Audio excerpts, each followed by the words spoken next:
So ಇನ್ನು ತಮಿಳುನಾಡಿನ CM ಆಗಿ ವಿಜಯ್ ಪ್ರಮಾಣ ವಚನ ಸ್ವೀಕರಿಸ್ತಾರ. ನಾಳೆನೇ ವಿಜಯ್ ಪ್ರಮಾಣ ವಚನ ಆಗ್ಬೋದು. ಅತಿ ದೊಡ್ಡ ಪಕ್ಷವಾಗಿದ್ದರೂ ಸಣ್ಣ ಪುಟ್ಟ ಪಕ್ಷಗಳಿಗೆ ಜುಟ್ಟು ಕೊಟ್ಟಿದ್ದಾರೆ ವಿಜಯ್. ಇಬ್ಬರು ಶಾಸಕರ ಬಲ ಇರತಕ್ಕಂಥ ವಿಸಿಕೆಗೆ ಬಂಪರ್ ಅಂತೆ. ನೋಡಿ ಹೆಂಗಿದೆ, ಡಿ ಸಿ ಎಂ ಜೊತೆಗೆ ಒಂದು ಸಚಿವ ಸ್ಥಾನ. ಡಿ ಸಿ ಎಂ ಮಾಡಿ ಅಂತ ಕೂತಿದ್ದಾರೆ ಅವರು, ಒಪ್ಕೊಳ್ಳೇಬೇಕು. ಕಾಂಗ್ರೆಸ್ಗೊಂದು ಡಿ ಸಿ ಎಂ, 2 ಸಚಿವ ಸ್ಥಾನ. ಕಾಂಗ್ರೆಸ್ಗೊಂದು ಡಿ ಸಿ ಎಂ, 2 ಸಚಿವ ಸ್ಥಾನ. ಎಡಪಕ್ಷಗಳಿಗೆ 2 ಸಚಿವ ಸ್ಥಾನ. ಬಟ್ ಎಡಪಕ್ಷಗಳು ನಾವು ಬಾಹ್ಯ ಬೆಂಬಲ ಕೊಡ್ತೀವಿ ಎಂದಿದ್ದಾರೆ. ನೋಡೋಣ, ಏನು ಬೇಕಾದ್ರೂ ಆಗ್ಬೋದು. ಎಡಪಕ್ಷಗಳಿಂದ 4 ಜನ, ಸಿ ಪಿ ಐಯಿಂದ 2, ಸಿ ಪಿ ಎಮ್ಮಿಂದ 2, 2ಕ್ಕೂ ಒಂದೊಂದು ಮಂತ್ರಿ ಸ್ಥಾನ ಕೊಡ್ತೀವಿ ಅಂತ. ಬಟ್ ಇದು ಹೆಂಗೆ ಅಂದರೆ ವಿಜಯ್ ಜುಟ್ಟು ಕೊಟ್ಬಿಟ್ರು ಎಲ್ರಿಗೂ. ಇನ್ನು ಅವ್ರು ಹೆಂಗೆ ಹಿಡಿದು ಅಲ್ಲಾಡಿಸ್ತಾರೋ ಓಲಾಡಿಸ್ತಾರೋ ಯಾವ ಥರ ಮಾಡ್ತಾರೋ, ಇದು ವೆರಿ ಡೇಂಜರಸ್ ಸರ್ಕಾರ ರಚನೆ ಆದರೂ ನಾನು ಹೇಳ್ತೀನಿ ಕೇಳಿ. ಇದು ಹೆಂಗೆ ಅಂದರೆ ಕಪ್ಪೆಗಳನ್ನು ತಕಡಿಗೆ ಹಾಕ್ದಂಗೆ.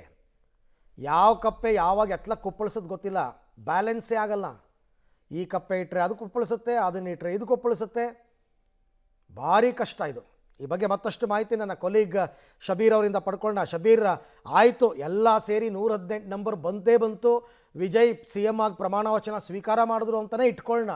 ಬಟ್ ಮುಂದೆ ಹೆಂಗೆ 5 ಪಕ್ಷಗಳು ಈ ಕಪ್ಪೆನ ತಕಡಿಗೆ ಹಾಕೋ ನ್ಯಾಯ ನಿಮಗೆ ಗೊತ್ತಿರಬೇಕು. ಹಂಗಾಗ್ಬಿಟ್ರೆ ಸರ್ಕಾರ ನಡೆಸೋಕ್ಕಾಗುತ್ತಾ ಅಂತ. ಅರವಿಂದ್, ಖಂಡಿತವಾಗ್ಲೂ ಈ ಸಮಸ್ಯೆಯನ್ನ ವಿಜಯ್ ಖಂಡಿತವಾಗ್ಲೂ ಫೇಸ್ ಮಾಡ್ತಾರೆ. ಇದನ್ನು ಹೇಗೆ ನಿಭಾಯಿಸ್ಕೊಂಡು ಹೋಗ್ತಾರೆ ಅನ್ನುವಂಥದ್ದು ಸದ್ಯಕ್ಕಿರುವಂತಹ ಪ್ರಶ್ನೆ. ನೋಡಿ, ಚಿತ್ರರಂಗದಿಂದ ಬಂದಿರುವಂತಹ ವಿಜಯ್ಗೆ ಬಹಳ ದೊಡ್ಡ ಪ್ರಮಾಣದ ರಾಜಕೀಯ ಅನುಭವ ಇಲ್ಲ, ಆಡಳಿತದ ಅನುಭವ ಇಲ್ಲ. ಮತ್ತೆ ಇವೆರಡನ್ನೂ ಕೂಡ ಹೇಗೋ ನಿಭಾಯಿಸ್ಕೊಂಡು ಹೋಗ್ಬೋದು ಫಸ್ಟ್ ಟೈಮ್ ಅಂತ ಆದರೂ ಕೂಡ ಈ ರೀತಿಯಾದಂತಹ ಸಮ್ಮಿಶ್ರ ಸರ್ಕಾರವನ್ನು ನಡೆಸಬೇಕು ಅಂದರೆ ಅದಕ್ಕೆ ಸಾಕಷ್ಟು ಅನುಭವ ಬೇಕು, ಮತ್ತೆ ಎಲ್ಲರನ್ನ ವಿಶ್ವಾಸಕ್ಕೆ ತೆಗೆದುಕೊಂಡು ಹೋಗಬೇಕಾದಂತಹ ಒಂದು ನಾಯಕತ್ವದ ಗುಣವೂ ಕೂಡ ಬೇಕು. ಸೊ ಈ ಎಲ್ಲ ಗುಣಗಳನ್ನ ಈಗ ಸದ್ಯಕ್ಕೆ ವಿಜಯ್ ಅಳವಡಿಸ್ಕೊಳ್ತಾರ ಅನ್ನುವಂಥ ಪ್ರಶ್ನೆ ಇದೆ. ಹಾಗೆ ಅಳವಡಿಸ್ಕೊಂಡಾಗ ಮಾತ್ರ ಈ ಸರ್ಕಾರ 5 ವರ್ಷವನ್ನ ಪೂರೈಸಲಿಕ್ಕೆ ಸಾಧ್ಯ ಇದೆ. ಅದನ್ನು ಹೊರತುಪಡಿಸಿದ್ರೆ ಮಧ್ಯದಲ್ಲಿ ಮತ್ತೆ ಯಾವಾಗ ಬೇಕಾದ್ರೂ ಸರ್ಕಾರ ಬಿದ್ದೋಗ್ಬೋದು. ಮತ್ತೆ ಆಗ್ಲೂ ಕೂಡ ಇಂಥದ್ದೇ ಕಾಂಪ್ಲಿಕೇಟಿವ್ ಸಿಚುವೇಶನ್ಸ್ ಕ್ರಿಯೇಟ್ ಆಗಿ ಮತ್ತೆ ಚುನಾವಣೆಗೆ ಹೋಗ್ಬೇಕಾದಂತಹ ಅನಿವಾರ್ಯತೆಯೂ ಬಂದರೂ ಬರಬಹುದು. ಅಂತಹ ಸನ್ನಿವೇಶಗಳಿದ್ದಾವೆ. ನಾವು ಒಂದು ಫಾರ್ ಎಕ್ಸಾಂಪಲ್ ನಾವು ದೆಹಲಿ ಅಂಥದ್ದನ್ನು ತೆಗೆದುಕೊಳ್ಬೋದು. ನೋಡಿ, ಈ ಹಿಂದೆ ಅರವಿಂದ್ ಕೇಜ್ರಿವಾಲ್ ಸರ್ಕಾರ ಬಂದಿತ್ತು, ಮೆಜಾರಿಟಿಗೆ ಕೆಲವು ಸಂಖ್ಯೆಗಳು ಕಡಿಮೆ ಇತ್ತು, ಕಾಂಗ್ರೆಸ್ನಿಂದ ಸಪೋರ್ಟ್ ಅನ್ನು ತೆಗೆದುಕೊಂಡಿದ್ರು. ಆದರೆ ಒಂದು ಹಂತದಲ್ಲಿ ಆಡಳಿತವನ್ನ ಮಾಡಲಿಕ್ಕೆ ಸಾಧ್ಯ ಆಗದೆ ಅರವಿಂದ್ ಕೇಜ್ರಿವಾಲ್ ಕೊಟ್ಟರೆ ಫುಲ್ ಮೆಜಾರಿಟಿ ಕೊಡಿ, ಇಲ್ಲದೆ ಇದ್ರೆ ನನ್ನ ಸರ್ಕಾರನೇ ಬೇಡ ಅನ್ನುವಂಥ ನಿಟ್ಟಿನಲ್ಲಿ ರಾಜೀನಾಮೆಯನ್ನು ಕೊಟ್ಟು ಮತ್ತೆ ಚುನಾವಣೆಗೆ ಹೋಗ್ತಾರೆ. ಬಹುಮತವನ್ನು ಪಡ್ಕೊಂಡು ಮತ್ತೆ ಬಂದು ಅಧಿಕಾರವನ್ನ ಸ್ಥಾಪಿಸ್ತಾರೆ.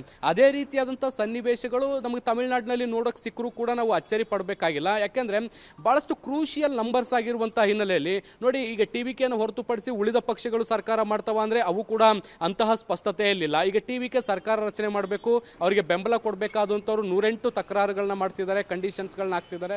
ಅವೆಲ್ಲವನ್ನು ಫುಲ್ಫಿಲ್ ಮಾಡಿದ ಮೇಲೂ ಕೂಡ 5 ವರ್ಷ ಆಡಳಿತದಲ್ಲಿ ಇಂಟರ್ಫಿಯರ್ ಮಾಡದೆ, ಯಾವುದಕ್ಕೂ ಕೂಡ ತಕರಾರುಗಳನ್ನು ಮಾಡದೆ ಸ್ಮೂತ್ ಅಡ್ಮಿನಿಸ್ಟ್ರೇಷನ್ ಮಾಡಲಿಕ್ಕೆ ಅವಕಾಶವನ್ನು ಮಾಡಿಕೊಡ್ತಾರ ಅನ್ನುವಂಥದ್ದು ಇನ್ನೂ ಕೂಡ ಸದ್ಯಕ್ಕೆ ಪ್ರಶ್ನೆಗೆ ಉಳಿದಿರುವಂಥದ್ದು. ಇದೆಲ್ಲವಕ್ಕೂ ಕೂಡ ಕಾಲ ಉತ್ತರ ಕೊಡುತ್ತೆ. ಜೊತೆಗೆ ವಿಜಯ್ ಅವರ ನಾಯಕತ್ವ, ತಾಳ್ಮೆ, ಹೊಂದಾಣಿಕೆಯ ಗುಣ ಇವೆಲ್ಲವೂ ಕೂಡ ಮುಖ್ಯವಾಗುತ್ತೆ. ಮೊದಲ ಬಾರಿಗೆ ಸಿಎಂ ಆಗ್ತಿರುವಂಥ ಅವರು ಇವೆಲ್ಲವನ್ನು ಕೂಡ ಮೈಗೂಡಿಸ್ಕೊಂಡು ಜೊತೆಗೆ ತೆಗೆದುಕೊಂಡು ಹೋದ್ರೆ ಮಾತ್ರ ಈ ಸರ್ಕಾರಕ್ಕೆ ಆಯಸ್ಸಿರುತ್ತೆ. ಇಲ್ಲದೆ ಇದ್ರೆ ಬಹುತೇಕ ಮತ್ತೆ ತಮಿಳುನಾಡು ಚುನಾವಣೆಯನ್ನು ನೋಡಬೇಕಾದಂತಹ ಸನ್ನಿವೇಶಗಳು ಬಂದರೂ ಬರ್ಬೋದು. Arvind, right, thank you Shabbir, ತಮ್ಮೆಲ್ಲ ಮಾಹಿತಿಗೆ ಧನ್ಯವಾದ. ನೋಡಿ, ಎಲ್ಲ ಸಾಧ್ಯತೆಗಳನ್ನು ನಾವು ನಿಮಗೆ ಹೇಳ್ತಾ ಇದ್ದೀವಿ. ಏನಾಗಬಹುದು, ಏನು ಮಾಡಬೇಕು, ಏನು ಮಾಡಬಾರ್ದು. ಸೊ ಹಾಗಾಗಿ ಅರವಿಂದ್ ಕೇಜ್ರಿವಾಲ್ ಅವರ ಒಂದು ಬೆಸ್ಟ್ ಎಕ್ಸಾಂಪಲ್ ಇದೆ. ಸೊ ಇವತ್ತೇನಾದರೂ ವಿಸಿಕೆ ಬೆಂಬಲ ಘೋಷಣೆ ಮಾಡಿದ್ರೆ ನಾಳೆಯೇ ಪ್ರಮಾಣ ವಚನ. ನಾಳೆ ವಿಜಯ್ ಪ್ರಮಾಣ ವಚನ ಸಾಧ್ಯತೆ ಹೆಚ್ಚು ಅಂತ ಹೇಳಲಾಗ್ತಾ ಇದೆ. ಯಾವುದೇ ಕಾರಣಕ್ಕೂ ವಿಳಂಬ ಮಾಡದಿರಲು ವಿಜಯ್ ನಿರ್ಧಾರ ಮಾಡಿದ್ದಾರೆ. ಇವತ್ತು ಓಕೆ ಆದರೆ ನಾಳೆ, ಇವತ್ತು ಸಂಜೆ ರಾಜ್ಯಪಾಲರ ಭೇಟಿ ಆಗ್ತಾರೆ. ನಾಳೆಗೆ ಪ್ರಮಾಣ ವಚನ ಫಿಕ್ಸ್, ಪ್ರೊವೈಡೆಡ್ ವಿಸಿಕೆ ಅವರು ಅಧಿಕೃತ ಬೆಂಬಲ ಕೊಟ್ಟರೆ.